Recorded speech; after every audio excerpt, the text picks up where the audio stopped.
പ്രതിപക്ഷ നേതാവ് രാഹുൽ ഗാന്ധി എന്തു പറഞ്ഞാലും ഭരണപക്ഷത്തുള്ള നേതാക്കൾ, അതായത് BJPയുടെ MP-മാരും മറ്റു നേതാക്കളും അതിന് എതിര് പറയുന്നത് സ്വാഭാവികമാണ്. നമുക്ക് മനസ്സിലാക്കാം. ഭരണ പ്രതിപക്ഷങ്ങൾ എപ്പോഴും കൊണ്ടും കൊടുത്തും മുന്നോട്ട് പോകുന്നവരാണ്. പൊതുവെ നമ്മൾ സ്വതന്ത്ര ഇന്ത്യയിൽ കണ്ടുവരുന്നതും അതാണ്. അപൂർവം അവസരങ്ങളിൽ രാജ്യം ഒരു പൊതുവായ വെല്ലുവിളി നേരിടുമ്പോൾ മാത്രമാണ് ഈ ഭരണ പ്രതിപക്ഷ വ്യത്യാസമില്ലാതെ മുമ്പൊക്കെ നമ്മൾ ഒറ്റക്കെട്ടായി നിന്നിട്ടുള്ളത്.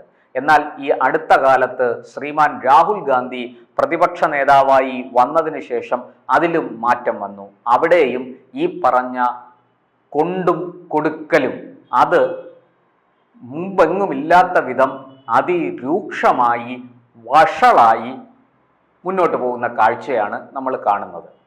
എന്നാൽ രാഹുൽ ഗാന്ധി പറയുന്നതിനെല്ലാം രാഹുലിൻ്റെ പക്ഷത്തുള്ള ഒരാൾ തന്നെ എതിര് പറഞ്ഞുകൊണ്ട് രംഗത്ത് വന്നാലോ? ഇതാ ഏറ്റവും ഒടുവിൽ രാഹുൽ ഗാന്ധി ഒരു പ്രസ്താവന നടത്തി. അതായത് ബീഹാറിനെ നിതീഷും BJPയും ചേർന്ന് 20 വർഷം പുറകിലേക്ക് കൊണ്ടുപോയി എന്നാണ് രാഹുൽ പ്രസ്താവന നടത്തിയത്. മാത്രമല്ല, ബീഹാറിൻ്റെ സകലവിധ പുരോഗതിയും നിതീഷും BJPയും ചേർന്ന് ഇല്ലാതാക്കി എന്നും രാഹുൽ ആരോപിച്ചിരുന്നു. ഇതിനെതിരെ BJPയും നിതീഷിന്റെ പാർട്ടിയും ഒക്കെ രംഗത്ത് വന്നത് അല്ലെങ്കിൽ വരുന്നത് സ്വാഭാവികമാണ്, നമുക്ക് മനസ്സിലാക്കാം. രാഷ്ട്രീയമാണ്. ഒരു ആരോപണമുണ്ടായി, അതിന് മറിച്ച് ഒരു ആരോപണം അല്ലെങ്കിൽ ഒരു മറുപടി കൊടുക്കുക, ആരോപണ പ്രത്യാരോപണങ്ങളുടെ ഒരു ശരമഴ തന്നെ അങ്ങോട്ടും ഇങ്ങോട്ടും ഉണ്ടാകും എന്നൊക്കെ നമുക്കറിയാം.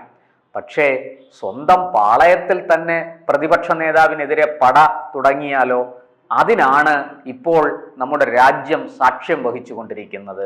രാഹുൽ ബീഹാറിൻ്റെ ഈ അധിക്ഷേപം നടത്തി ബീഹാറിനെതിരെ പറഞ്ഞ് നാവ് വായിലേക്കിട്ടില്ല.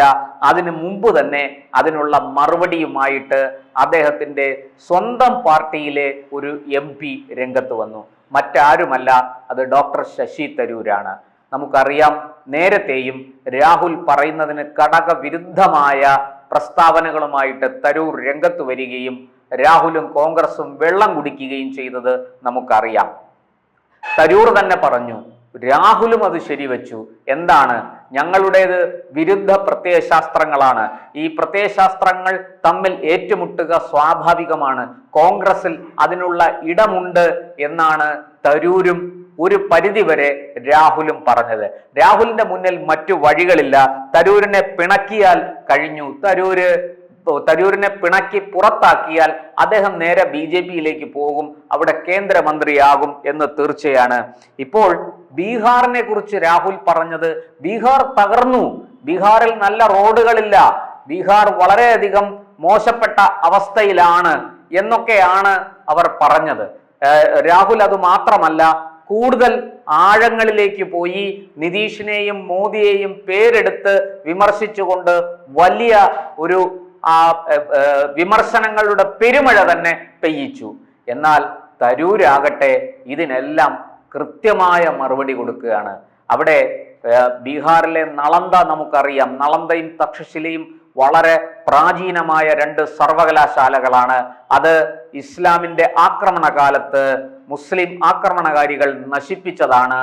അവിടുത്തെ ഗ്രന്ഥശാല അടക്കമുള്ളതിനെ തീയിട്ട് നശിപ്പിച്ചത്, മാസങ്ങളോളം അവിടുത്തെ ഗ്രന്ഥശേഖരം കത്തി നിന്ന കഥയൊക്കെ ചരിത്രമൊക്കെ നമുക്കറിയുന്നതാണ്. അങ്ങനെയുള്ള ആ നളന്ദയിൽ ഒരു സാഹിത്യോത്സവം ഉദ്ഘാടനം ചെയ്യാൻ കഴിഞ്ഞ ദിവസം തരൂർ എത്തിയപ്പോഴാണ് രാഹുലിന്റെ ഈ പ്രസ്താവന മാധ്യമങ്ങൾ അദ്ദേഹത്തിന്റെ ശ്രദ്ധയിൽപ്പെടുത്തിയത്. ഈ സാഹിത്യോത്സവം ഉദ്ഘാടനം ചെയ്യുന്നതിനിടയ്ക്കും തരൂർ വളരെ കൃത്യമായിട്ട് ബീഹാറിനുണ്ടായിരിക്കുന്ന പുരോഗതിയെക്കുറിച്ച് പറഞ്ഞു. അതായത് മുമ്പ് ബീഹാറിൽ നല്ല റോഡുകളില്ല, കുടിവെള്ള വിതരണമില്ല, വിദ്യാഭ്യാസം എല്ലാവർക്കും ലഭിച്ചിരുന്നില്ല, വൈദ്യുതി എല്ലാ വീട്ടിലും എത്തിയിരുന്നില്ല. ഈ പറഞ്ഞതുപോലെ വളരെ ദയനീയമായിരുന്നു ബീഹാറിലെ അവസ്ഥ.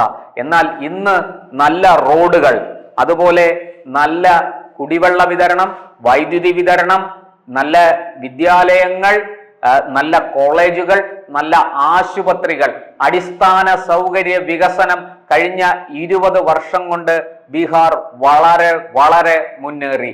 അതിന് നിതീഷിനോടും BJP-യോടും ആ സംസ്ഥാനത്തെ ജനങ്ങൾ കടപ്പെട്ടിരിക്കുന്നു. ഇത് കഴിഞ്ഞ നിരവധി വർഷത്തെ പരിവർത്തനം അക്കമിട്ട് നിരത്തുകയായിരുന്നു തരൂർ. അതുമാത്രമല്ല, അദ്ദേഹം മാധ്യമങ്ങൾക്ക് മുന്നിൽ പറഞ്ഞു, ഈ ബീഹാറിന്റെ അവസ്ഥ മോശമാണ് എന്ന് രാഹുൽ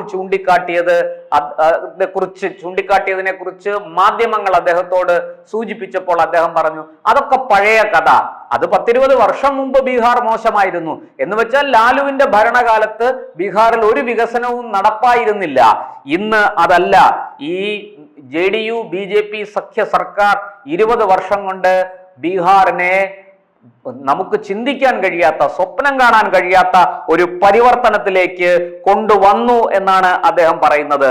അതുകൊണ്ട് തന്നെയാണ് നിയമസഭാ തെരഞ്ഞെടുപ്പിൽ JDU-വിനും BJP-ക്കും വലിയ മുന്നേറ്റം ഉണ്ടാക്കാൻ സാധിച്ചതെന്നും തരൂർ അഭിപ്രായം പ്രകടിപ്പിച്ചിരിക്കുന്നു. ഈ 20 വർഷത്തിന് ശേഷം നളന്ദ ക്യാമ്പസ് കാണാനും വിദ്യാർത്ഥികളുമായിട്ട് സംവദിക്കാനും ഒക്കെ അവസരം ലഭിച്ചതിൽ താൻ അതീവ സന്തുഷ്ടനാണെന്നും അദ്ദേഹം പറഞ്ഞു. സംസ്ഥാന സർക്കാരും കേന്ദ്ര സർക്കാരും ചേർന്ന് നളന്ദ, തക്ഷശില തുടങ്ങിയ പ്രാചീന സർവകലാശാലയെ അതിന്റെ പാരമ്പര്യ തനിമ നിലനിർത്തിക്കൊണ്ട് ലോകത്തിന്റെ ശ്രദ്ധയിലേക്ക് കൊണ്ടുവരണം എന്ന് തരൂർ ആവശ്യപ്പെട്ടു. അത് മാത്രമല്ല, അദ്ദേഹം പറയുകയാണ്, പ്രാചീന കാലത്ത് ഇങ്ങനെ 2 സർവകലാശാലകൾ ഉണ്ടായിരുന്നു എന്നുള്ളത്, അല്ലെങ്കിൽ അതിനെക്കുറിച്ചുള്ള വിവരങ്ങൾ, അതിന്റെ ചരിത്രം ഒക്കെ എന്നെ വളരെയധികം ആശ്ചര്യപ്പെടുത്തുന്നു. ലോകം ഇത്രയധികം അന്ന് പുരോഗമിച്ചിരുന്നോ എന്ന ചോദ്യമാണ് എന്നിൽ ഉയരുന്നത് എന്നൊക്കെയാണ് തരൂർ പറഞ്ഞത്. ആ ഒരു പാരമ്പര്യം, ആ ഗരിമ, ബീഹാറിന് അവകാശപ്പെടാനുള്ള ആ ഗരിമ, ആ പഴയ പാടലീപുത്രത്തിന്റെ പ്രൗഢി, അതൊക്കെ കാത്തു സൂക്ഷിക്കണം, അത് തിരിച്ചു കൊണ്ടുവരണം. അതിന് സംസ്ഥാന സർക്കാരും കേന്ദ്ര സർക്കാരും മുൻകൈ എടുക്കണം. ഇതിന്റെ പൈതൃകം എന്ന് പറഞ്ഞാൽ അത് ലോകത്തിന്റെ തന്നെ പൈതൃകമാണ്. ആ പൈതൃകത്തെക്കുറിച്ച് നമുക്ക് ഏവർക്കും അഭിമാനിക്കാനുണ്ട്. അങ്ങനെ അഭിമാനിക്കുന്ന നാം ഓരോരുത്തരും ഇത് സംരക്ഷിക്കാനും വളർത്താനും വേണ്ടുന്ന പ്രവർത്തികൾ കൂടി ചെയ്യണം എന്ന ഒരു ആവശ്യമാണ് തരൂർ മുന്നോട്ട് വെച്ചത്. അതിൽ തീർച്ചയായിട്ടും കേന്ദ്ര സംസ്ഥാന സർക്കാരുകൾക്ക് ഇനിയും ഏറെ സംഭാവന ചെയ്യാനുണ്ട് എന്ന് മാത്രമല്ല, ഈ നളന്ദയുടെയും തക്ഷശിലയുടെയും ചുവട് പിടിച്ച് മറ്റ് നിരവധി സർവകലാശാലകൾ, നമ്മുടെ രാജ്യത്ത് ഇതുപോലെ വിസ്മൃതിയിലാണ്ടുപോയ പ്രാചീന സർവകലാശാലകളും ഗുരുകുലങ്ങളും ഒക്കെ ഉണ്ട്, അതൊക്കെ തിരിച്ചു വരട്ടെ, അറിവിന്റെ വ്യാപനം നടക്കട്ടെ എന്ന് നമുക്കും ആഗ്രഹിക്കാം. പക്ഷെ ഒരു കാര്യം കൂടി പറഞ്ഞ് ഞാൻ അവസാനിപ്പിക്കാം. ഓപ്പറേഷൻ സിന്ദൂരിൽ അടക്കം എല്ലാ വിഷയങ്ങളിലും നരേന്ദ്രമോദിയെയും നരേന്ദ്രമോദി സർക്കാരിനെയും നിശ്ചിതമായി കുറ്റപ്പെടുത്തുന്ന, കാരണമില്ലാതെ അകാരണമായി കുറ്റപ്പെടുത്തുന്ന പ്രതിപക്ഷ നേതാവ് രാഹുൽ ഗാന്ധിക്ക് ഏറ്റവും നല്ല മറുപടി ലഭിച്ചുകൊണ്ടിരിക്കുന്നത് അദ്ദേഹത്തിന്റെ പാളയത്തിൽ നിന്ന് തന്നെ. അദ്ദേഹത്തിന്റെ പാർട്ടിയുടെ MP-യായ ഡോക്ടർ ശശി തരൂരാണ് അതിന് ഏറ്റവും നല്ല മറുപടി കൊടുക്കുന്നത്. കോൺഗ്രസിൽ പലർക്കും രാഹുൽ ഗാന്ധിയുടെ നയത്തിനോട് കടുത്ത എതിർപ്പുണ്ട്. പക്ഷെ അവർ ഒന്നും മിണ്ടാതെ സഹിക്കുകയാണ്. കാരണം നേതാവല്ലേ, മറ്റൊന്നും ചെയ്യാൻ കഴിയില്ലല്ലോ, അദ്ദേഹത്തെ അനുസരിച്ചാലേ പറ്റുള്ളൂ, ഇല്ലെങ്കിൽ പാർട്ടിക്ക് പുറത്തേക്ക് പോകേണ്ടി വരും. ഇത് മറ്റാരെക്കാളും നന്നായി കോൺഗ്രസിനുള്ളിലെ നേതാക്കൾക്കറിയാം. എന്നാൽ തരൂരിന് ആ ഭയമില്ല. തരൂർ അതിശക്തമായിട്ട്, അതിരൂക്ഷമായിട്ട് ഈ വിമർശനങ്ങൾക്ക് മറുപടി കൊടുക്കുകയാണ്. ആ മറുപടിയാകട്ടെ അങ്ങേയറ്റം യുക്തിസഹമാണ് താനും. അതുകൊണ്ട് തന്നെ രാഹുലിനെ സംബന്ധിച്ച് എതിർചേരിയിലുള്ള ആരോപണങ്ങളും മറുപടികളും പ്രതികരണങ്ങളും അല്ല രാഹുലിനെ ഇന്ന് വട്ടത്തിലാക്കുന്നത്. അത് സ്വന്തം പാളയത്തിൽ നിന്ന് തന്നെ ഉയരുന്ന പടയാണ്. ആ പട രാഹുലിനെ സംബന്ധിച്ചിടത്തോളം വലിച്ചു കീറും എന്ന് വ്യക്തമാണ്. നാട്ടിലെ ജനം ഇത് കണ്ടുകൊണ്ടിരിക്കുകയാണ്. അതുകൊണ്ട് രാഹുൽ ഇനിയെങ്കിലും ഇതൊക്കെ ഓർത്ത് തിരിച്ചറിഞ്ഞ് പ്രവർത്തിച്ചാൽ അദ്ദേഹത്തിന് നല്ലത്.